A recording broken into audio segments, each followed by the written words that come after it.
En un mundo en el que los superhéroes son cada vez más oscuros y en el que parece que cada vez hay menos espacio para los buenos sentimientos, esta semana nos quedamos con la pérdida de Richard Donner, un director que fue seguramente el primero en llevar a la pantalla, a la gran pantalla, de una manera realista, creíble y desde luego tremendamente influyente a un superhéroe, pero también de vincularlo con un espíritu de bondad, con un espíritu de amistad, que por cierto creo que a lo largo de varias de las películas de su carrera está presente. Hoy, en la guía de cine de la Biblioteca Regional de Murcia, hablamos de Richard Donner. En el año 1978, Richard Donner logró convencernos de que un hombre podía volar. Christopher Reeve, para muchos el Superman por excelencia de la gran pantalla, fue el encargado de hacernos pensar que alguien proveniente de otro planeta era capaz de desarrollar una serie de habilidades y facultades extraordinarias, pero ponerlas al servicio del bien. Parece que es mucho más sencillo caer en la tentación de, al disponer de unos poderes por encima de los del resto de la humanidad, utilizarlos en beneficio propio, en provecho propio o para el mal. Sin duda, esto es lo que hace que en algunos cómics de la editorial DC, de donde proviene Superman, se le conozca como el Boy Scout, porque es alguien que casi no tiene rival en el planeta Tierra, pero que en lugar de utilizar todos esos poderes, ya digo, para provecho propio o al servicio del mal, los utiliza en defensa de la paz, de la libertad y del modo de vida americano, como se repite a veces en los cómics y a veces también en alguna película.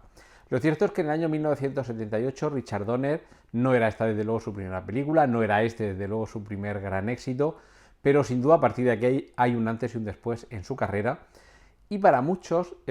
quizá esté en una mezcla de elementos. Por un lado, trasladar a la pantalla las aventuras de un personaje de cómic, algo que ya había llegado antes, tanto a los largometrajes como sobre todo a los seriales televisivos, sobre todo, sí que se había visto, de hecho, al propio Superman.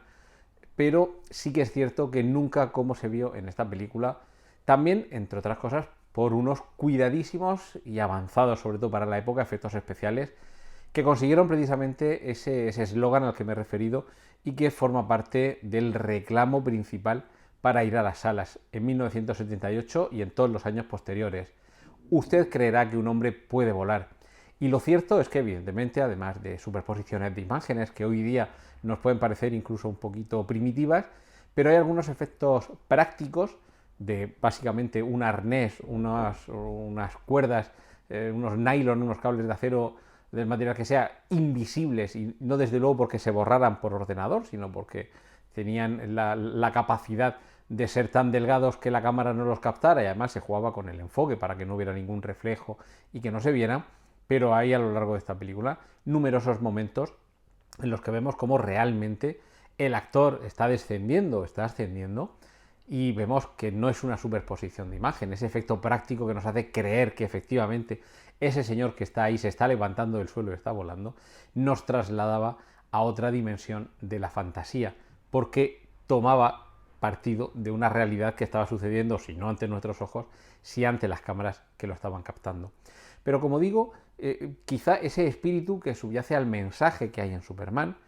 ese alienígena que es enviado desde su planeta moribundo a la Tierra, sabedores sus padres de que aquí va a tener unas capacidades superiores a las del resto de los habitantes del planeta, pero muy preocupados de que los emplee para el bien y sobre todo con ese aviso de que no se inmiscuya en los asuntos de los hombres. Es innegable el mensaje casi mesiánico que se le puede atribuir a este personaje, pero vemos que luego cuando llega también aquí a la Tierra se cría dentro de una familia terrestre que, como luego vemos en alguna otra película del personaje, como El Hombre de Acero, cuando le tachan de alienígena, de extranjero, dice, a ver, por favor, que me he criado en Kansas, no puedo ser más americano. Pues algo así es lo que sucede. Se está creando un personaje que desde su legado, digamos, biológico y exoterrestre a su legado familiar ya aquí en la Tierra, se le están inculcando una serie de valores que hacen que sea un personaje positivo, optimista, con una defensa del bien, con una sonrisa siempre entre los labios y como dice cuando rescata a Lois Lane de esa caída en el helicóptero, cuando dice, no se preocupe señorita, ya la tengo, ¿sí? ¿Y a usted quién lo tiene? Y cuando deja el helicóptero de nuevo en la azotea del periódico Daily Planet, en el que trabaja su identidad secreta, ese Clark Kent torpe y apocado, le pregunta a Lois Lane, ¿y usted quién es? Y dice, un amigo. Es extraordinario casi que en estos tiempos en los que los superhéroes tienen que ser personajes oscuros, atormentados y en los que hay mucho dolor, sigue llamando la atención ese faro de luminosidad, de optimismo, de buenismo si queremos, que supone Superman. Y precisamente ese hilo conductor que creo que se puede ver en algunas de las películas de Richard Donner, la bondad y la amistad, y que a través de la amistad se haga el bien a los demás, es en este caso quizá un ejemplo exagerado, porque hablamos de un personaje tan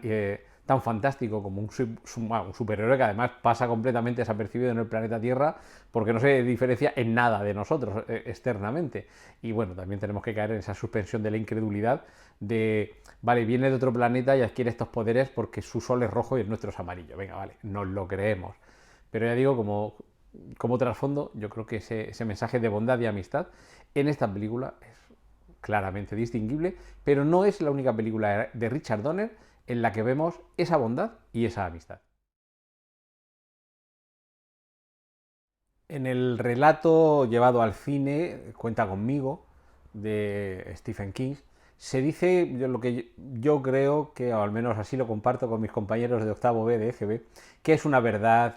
para labrar en mármol. Nunca tendrás amigos como los que hiciste a los 12 años. En este caso, no quizá a los 12, a los 13, pero bueno, la edad nos va a permitir un poco de flexibilidad. Es lo que sucede con el grupo protagonista de Los Goonies, la película del año 1985, dirigida por Richard Donner, muy producida por Steven Spielberg. De hecho, hay quien piensa que es una película de Steven Spielberg, en la que hay un grupo de adolescentes con un pequeño rango de edad, porque también tienen al hermano mayor, la novia del hermano mayor, y hay alguna incursión en el mundo, digamos, de los mayores, que van a vivir una aventura fascinante, la aventura que yo creo que a todos los que teníamos 12, 13, 14, 15 años, en la época en la que se estrena esta película y quizá con posterioridad, nos hubiera gustado vivir. Una aventura, la búsqueda de un tesoro, encontrar qué es lo que se esconde detrás de unos planos, de unos mapas, localizar lo que hay de verdad detrás de una leyenda, reforzar el vínculo de amistad, incluso que haya por ahí algún interés romántico y sobre todo casi como un rito iniciático pasar de la juventud, de la adolescencia a la madurez y todo eso además acompañado de tus amigos, de tus mejores amigos, una aventura en bicicleta en la que hay un tesoro de un pirata, en la que hay una familia de mafiosos que está persiguiéndote, con una mamma fratelli, que es uno de los personajes más temibles y a la vez deliciosos del cine de aventuras y del cine por y para adolescentes, porque los adolescentes, eso es una condición que a veces se puede separar completamente de lo que ponga en tu DNI, y en este caso, con los Goonies, se vive realmente el espíritu de esa aventura que yo creo que parte de esas dos condiciones que me parece que son esenciales en el cine de Richard Donner, o por lo menos en una parte importante de sus películas. Por un lado, desde luego, la bondad, y aquí vemos una vez más contrapuestos los personajes buenos de los personajes malos, unos personajes malos un poquito también de TVO, aunque hay algunos momentos en los que se pasa un poquito de miedo, y sobre todo por encima de todo está el rango de la amistad entre esa pandilla, Mikey y sus amigos, y luego también la amistad que va a surgir una vez que se comprende cómo se puede aceptar, cómo se puede tener cerca a alguien a quien en un primer momento se puede temer y al verle diferente incluso hay más facilidad para el rechazo. El personaje de Sloth inicialmente es un personaje que atemoriza a los aventureros, a los jóvenes que están viviendo esta magnífica aventura.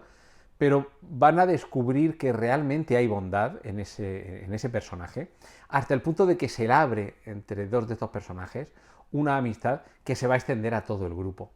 Me parece que Los Goonies sigue siendo una película de aventuras más que estimable, más que recomendable, y quizá lo único es que, siendo una película muy generacional, los que nacimos a finales de los 60, principios de los 80, en esa franja, En esta película sí que descubrimos esa aventura que todavía era posible un poco en esa época. Es muy posible que parte de lo que se cuente en esta aventura, ni para la franja de edad de sus protagonistas, en torno a los 12, 13, 14 años,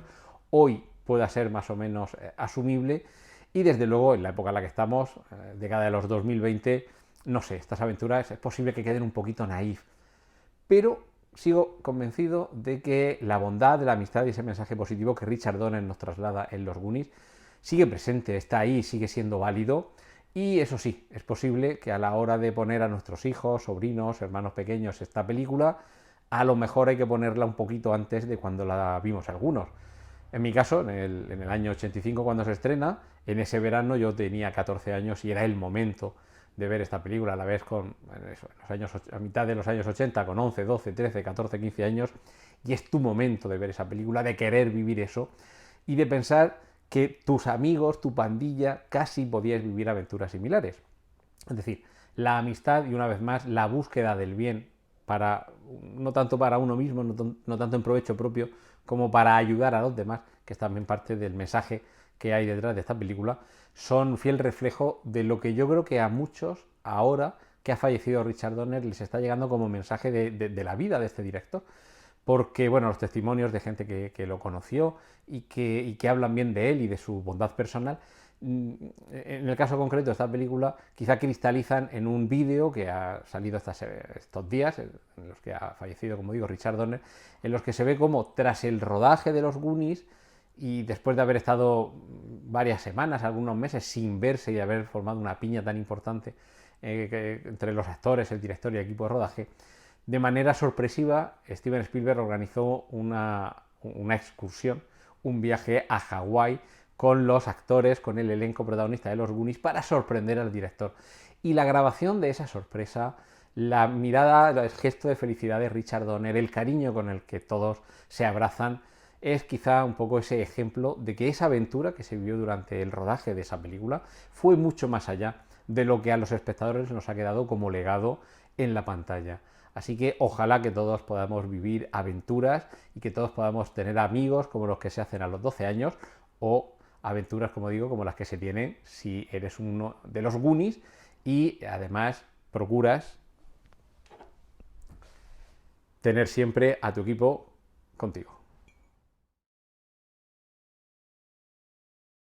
En el año 1987, 3 películas de parejas de policías llegaron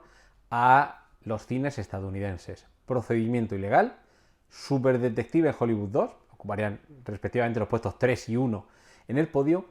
pero el segundo lugar se lo quedó Arma Letal, película del año 1987, dirigida por Richard Donner, interpretada por Mel Gibson y por Danny Glover, y que quizá en ese momento no tuvo tanto éxito como estas otras dos, quedó un poco a medio camino, pero con el tiempo, a pesar de que su Detective en Hollywood ya era una segunda entrega y posteriormente continuó esa franquicia, pero en el caso, esa saga, en el caso de Arma Letal, yo creo que hay como un antes y un después dentro de esas buddy movies, esas películas de colegas, que además son una pareja de policías y que además son una pareja de policías con caracteres, con costumbres, con métodos completamente contrapuestos. Ese Dios me odia, pues ódiale tú a él, a mí me funciona, con el que se presenta la colaboración entre Riggs y Murtaugh, es casi definitorio de qué es lo que vamos a ver en esta película. Tenemos el personaje de Mel Gibson, con unos métodos, la verdad es que bastante poco ortodoxos, con un uso bastante libérrimo de la violencia y desde luego muy presto a sacar el arma y disparar, de ahí lo de Lethal Weapon, el título original, Arma Letal, porque se supone que el Departamento de Policía de Los Ángeles tiene registrado a este tipo como arma letal por sus procedimientos, va a confrontarse con el personaje que interpreta Danny Glover y que es todo lo contrario, es un policía muy amante de seguir las reglas, de respetar los métodos, de tratar a todos con consideración y que desde luego es la noche y el día los métodos y los caracteres contrapuestos de ambos. Al enfrentarse al grupo mafioso relacionado con el tráfico de drogas, se van a poner en peligro ellos mismos, pero además y aquí está también uno de los temas muy importantes en la saga de Arma Letal, se va a poner en peligro la familia de Murtaugh, porque Riggs no tiene familia. Riggs enviudó, vemos que está atormentado por la ausencia de su esposa y vemos incluso que tiene en algunos momentos tendencias suicidas. De hecho, en parte, su comportamiento temerario se explica por eso, porque parece que no solo no le tiene miedo a la muerte, sino que está deseando que le suceda en cualquier momento. Pero sí que va a haber un momento en el que va a cambiar, en el que esa locura, digamos, de Riggs va a empezar a mutar cuando se dé cuenta de la importancia que para Murtaugh tiene su familia. Porque tiene una familia pues con los hijos, con la hija, con la mujer, en los que sí que está comprometida la responsabilidad sobre lo que les pueda suceder. Y a partir de aquí, y de un modo muy sutil, y quizá creo que puede ser el gran tema a lo largo de las diversas entregas de Arma Letal, es ese componente de esa familia que se crea, eso que se suele decir, de que los amigos son la familia que tú te creas, la familia que tú te vas encontrando. Y en este caso sí que se va a ir produciendo esa cohesión entre la familia biológica o natural de Murtaugh y la familia a la que le acogen, de forma que Riggs pasa a formar parte también de esa familia. Por el camino nos encontraremos a otros miembros que se irán acoplando de una forma forzada a esa familia, como el divertidísimo y delicioso personaje que interpreta Joe Pesci, e incluso veremos ya en entregas más avanzadas como el propio Riggs, con el personaje de René Russo, va llegando también un poco a generar su propia familia, un poco de una manera muy particular, porque él ya es una persona muy particular. Pero no sé si sería aventurado decir que Arma Letal llega a ser una película policíaca familiar, pero en cierto modo sí que hace una defensa, en cierta manera, de lo que supone integrarse en una familia. Y además integrarse en una familia que, a pesar de cómo eres, te siguen acogiendo, te siguen respetando, te siguen queriendo y sobre todo te invitan a que formes parte de esa familia en la que finalmente tú también te sientes un poco integrado. Y todo esto dentro de un festival de acción, de tiros, de persecuciones, de peleas, de frases lapidarias y de, creo yo, un personaje definitorio de esos policías duros, expeditivos, que pueblan el mundo del cine policíaco. En el año 1988, Richard Donner dirige a Bill Murray en Scrooged, título original de la película que aquí en España se conoce como Los fantasmas atacan al jefe. En este caso ya no se llama Ebenezer Scrooge, sino que se llama, a ver que lo mire la chuleta, Frank Cross, es como se llama el personaje de Bill Murray. Pero básicamente la historia es la misma de un cuento de Navidad. Charles Dickens, de quien muchos dicen que es el hombre que inventó la Navidad, nos trasladó en este cuento esa fábula en torno al personaje oscuro, siniestro, desagradable, avaro incluso, que no alberga ningún buen sentimiento, pero que experimenta una transformación precisamente en la noche de Navidad, cuando es visitado por los espíritus de las Navidades pasadas, presentes y futuras. Y en ese planteamiento, nudo y desenlace, se va a producir su evolución. Estábamos hablando de que en el cine Richard Donner, bajo mi personal opinión y en unas cuantas de sus películas, se expone ese acompañamiento entre la amistad y la bondad, que en este caso, una vez más, sucede, porque precisamente vamos a ver esa transformación de alguien que no es amistoso y alguien que no es bueno, en alguien que termina incurriendo en la amistad y que termina desarrollando buenos sentimientos. En este caso, con una ambientación contemporánea, en los años 80, en el que el personaje de Bill Murray es un ejecutivo, un personaje de gran popularidad en la televisión, que ha surgido de la nada, que se ha podido crear su propio nombre y que seguramente se habrá ido amargando a lo largo de ese camino hasta llegar a ser alguien completamente tiránico e intratable. Y le sucederá lo mismo que a Ebenezer Scrooge del cuento de Navidad de Dickens. Experimentará una serie de visiones que harán que incurra en una transformación. Película de comedia, película desde luego muy navideña, quizá uno de los clásicos menores de Richard Donner y quizá una de esas películas un poco a reivindicar, pero que además, contando con el atractivo siempre a tener en cuenta de la presencia de Bill Murray, creo que es de esas películas que ya digo que hay que rescatar, que hay que recordar Y hoy en concreto es que me viene muy bien hablar de ella como un ejemplo más de cómo en el cine de Richard Donner esos elementos de la bondad y de la evolución, en este caso, hasta convertirse en alguien amistoso, se ponen de manifiesto, porque parece que uno nace con amigos y los amigos también hay que saber hacerlos. Y esto, en ocasiones, lo que hace necesario es que uno mismo se ponga en disposición de ser amistoso. Vamos a concluir este somero repaso por algunas de las películas de Richard Donner con Conspiración, una película del año 1997 protagonizada por Mel Gibson, con quien ya había trabajado en Maverick o en las 4 entregas de Arma Letal, y por Julia Roberts. Por cierto, me gustaría destacar la excepcional banda sonora de Carter Burwell para esta película, que nos cuenta qué es lo que sucede con un taxista de Nueva York que está completamente convencido de que vivimos en una recopilación de conspiraciones que hacen que haya organismos, agencias que nos espían, que nos dominan desde las sombras, que mantienen sus propios planes sobre los simples mortales y también para poder incluso atentar contra el presidente de los Estados Unidos o provocar terremotos. Y la cuestión es que evidentemente parece, sobre todo al principio y conforme vamos conociendo a este personaje, que es alguien que no está mentalmente muy equilibrado. También vemos cómo va acosando a una joven ayudante del fiscal del distrito, el personaje que interpreta Julia Roberts, que